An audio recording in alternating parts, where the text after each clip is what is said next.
Matayo essula 10 olunyiriri olusooka okutuuka ku lusembayo. Awo Yesu n'ayita abayigirizwa be 12 n'abawa obuyinza ku myoyo emibi n'okuwonyanga endwadde zonna n'obunafu bwonna. Abatume abe 12 amannya gaabwe ge gano: eyasooka ye Simooni eyayitibwa Peetero, ne Andereya muganda we, Yakobo omwana wa Zebedaayo ne Yokaana muganda we, Firipo ne Bartolomaayo, Tomasi ne Matayo omuwooza, Yakobo omwana wa Alufaayo ne Saddaayo, Simooni omukananaayo ne Yuda Isukalyoti ye yamulyamu olukwe.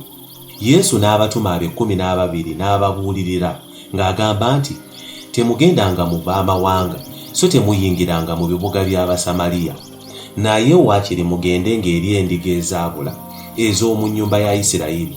Bwe mubanga mutambula mubuulirenga nga mugamba nti, obwakabaka obw'omu ggulu bunaatera okutuuka.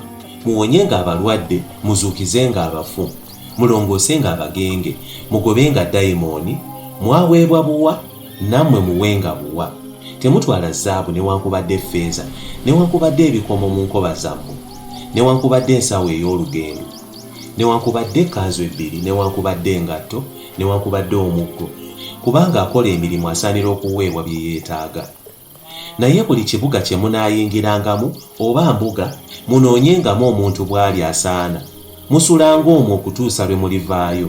Bwe munaayingiranga mu nju, mulamusenga abali mu nju omwo. Abali mu nju eyo bwe banaasaananga, emirembe gyammwe gijjenga ku bo, naye bwe bataasaanenga, emirembe gyammwe giddenga gye muli.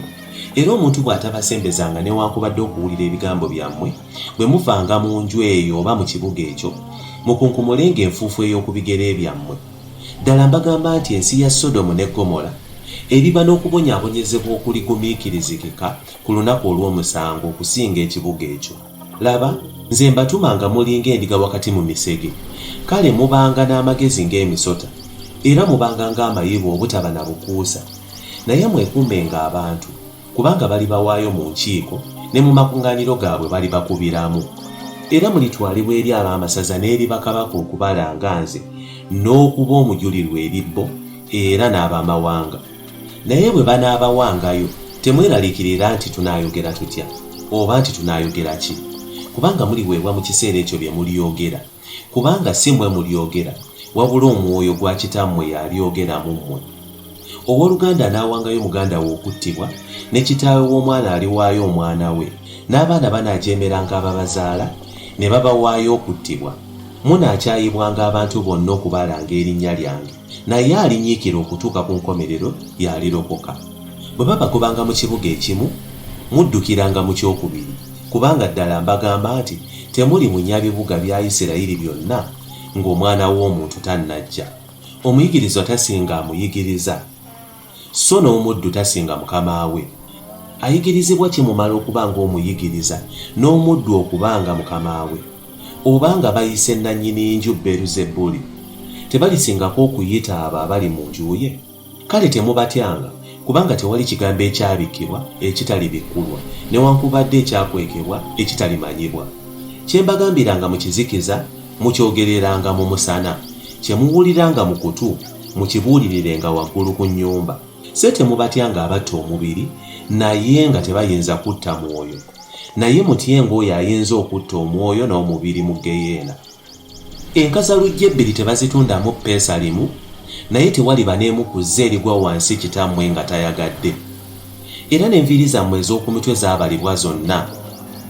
Kale temutyanga, mwe musinga enkazalujja ennyingi.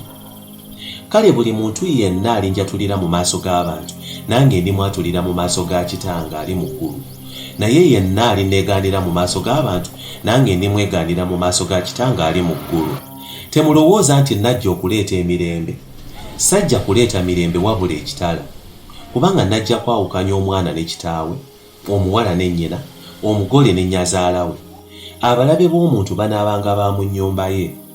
Ayagala kitaawe oba nnyina okubasinga nze, tansaanira. Ayagala mutabani oba muwala we okubasinga nze, tansaanira. N'oyo atakwata musaalaba gwe n'angoberera tansaanira. Alaba obulamu bwe alibubuza, n'oyo abuza obulamu bwe ku lwanga alibulaba. Akkiriza mmwe ng'akkiriza nze, n'akkiriza nze ng'akkiriza eyantuma.